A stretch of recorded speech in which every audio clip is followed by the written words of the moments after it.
তুমি কি দুষ খাও? অনেক গরম না, খুব ক্লান্ত হয়ে গেছি গা, এই কারণে ঠান্ডা খাইতেছি। ও আচ্ছা, কথা কই, তোমার দুষটা তোমার মাথা ধরে রাখলাম, আমি আমার আঙ্গুল দিয়ে তোমার দুষ খাইলাম পুরোটা। ঠিক বেটা, এটা কি সম্ভব? আমি মাথার ভেতরে জোসটা হোম আর তুমি আঙ্গুল দেখান না খাইলে বা? অনেক সম্ভব। হ্যাঁ? আসতে জাদু। জাদু? হ্যাঁ, তুমি জাদু শিখছো কবে? হবই। কবে শিখছো? তো তোমার জানি লাভ নাই। রাজি? হাজি কত টাকা? 200। 200? দেখে লইও। দেখছি। লস খাই দেখান। হইলো টক বা হইলাম। না, এটা আমার একটু তো বাবা ঢোকি নাই, তোমার টেবিলে তুমি সারে। আচ্ছা ঠিক আছে, হইলো। দেখো তোমার মাথা ধরে।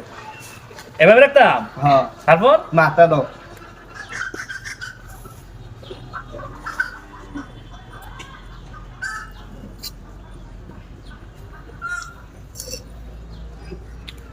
দাও, খাইলি তুমি। আজ হইতো বাতি যা, তুমি জুস খাই লইছো? এটা আমার হাতে জাদু। হ্যাঁ, আমার হাতে জাদু। তো তুমি 200 টাকা জিতে গেছো গা। হ্যাঁ। Hello. হাই